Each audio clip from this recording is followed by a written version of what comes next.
అవకాశాలంతా ధనిక వర్గాలకే అగ్రకులాలకే పొందుతుంటే వాటిలో ప్రైవేట్ రంగంలో రిజర్వేషన్లు అమలు జరగాలనేటటువంటి విషయాన్ని మాట్లాడట్లేదు. అలాగే రైతులకు రుణమాఫీ అనేటటువంటిది ఇప్పటికీ పూర్తి చేయలేదు. మొత్తం ఇచ్చినటువంటి కేజీ టు పీజీ విద్య అన్నాడు, వైద్యం కూడా మెరుగుపరుస్తానన్నాడు. ఈ ఒక్క వాగ్దానాలు కూడా అమలు జరగలేదు.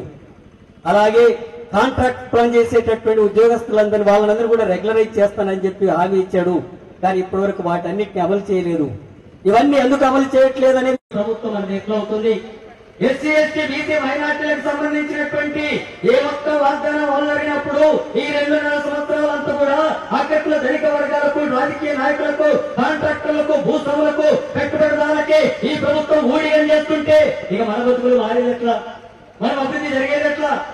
మన ఈ ప్రభుత్వం అంతా కూడా గత ప్రభుత్వాలనే గతంలో కాంగ్రెస్, తెలుగుదేశం, టీఆర్ఎస్ ఏ రకమైనటువంటి విధానాలు అవలంబిస్తుందో అగ్రకుల ఆధిపత్యాన్ని కొనసాగించడం గాని, భూస్వామ్య విధానాన్ని కొనసాగించడం గాని, పెట్టుబడిదారు దోపిడీని కొనసాగించడం గాని, ఆ రకంగా అనగారినటువంటి వర్గాల్ని, అనగారినటువంటి కులాల్ని అణిచివేసేటటువంటి ధోరణితో ఈ రాష్ట్రంలో, ఈ దేశంలో దోపిడీ కొనసాగిస్తుంటే ఇప్పుడు తెలంగాణ వచ్చిన తర్వాత కూడా అదే జరుగుతుంది.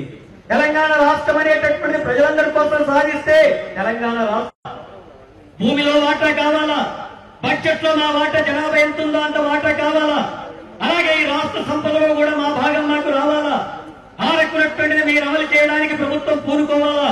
ఆ రకంగా ప్రభుత్వమే పూనుకోపోతే లేనటువంటిది కావాలని చెప్పి భావించే శక్తులంతా కూడా ఐక్యమయ్యి ఈ రాష్ట్రంలో మనమే రాజ్యాన్ని స్థాపించుకునేటటువంటి వైపు వెళ్లాలనేటటువంటి విషయాన్ని కూడా ఆలోచించమని కోరుతున్నాం. మనం ఎంతో కాలం అడుక్కునే వాళ్ళగా, భిక్షగాలుగా మన ఓట్లంతా కూడా వేసి అగ్రకుల ధనిక వర్గాల ఓట్లేసి వాళ్ళకి అధికారం ఇచ్చి మనకు రూపాయి కిలో బియ్యమని తరిమి కొట్టేటటువంటి పద్ధతుల్లో ఎవరి జెండాలు ఈ రాష్ట్రంలో ఎగురుతాయి. తెలంగాణ అది మెరుగున గ్రామాల ప్రతి గూడెల్లో ఆదివాసి గుండెల్లో ఎగురుతుంది అనేటటువంటి విషయాన్ని అర్థం చేసుకోమని కోరుతున్నాం. ఈ రకమైనటువంటి పద్ధతిలో జరిగేటటువంటి దాన్ని ఈ ఉద్యమాన్ని కుట్రబడుతుంది. దానికోసం ప్రజలందరూ కూడా ఆలోచించాల్సిన అవసరం ఉంది.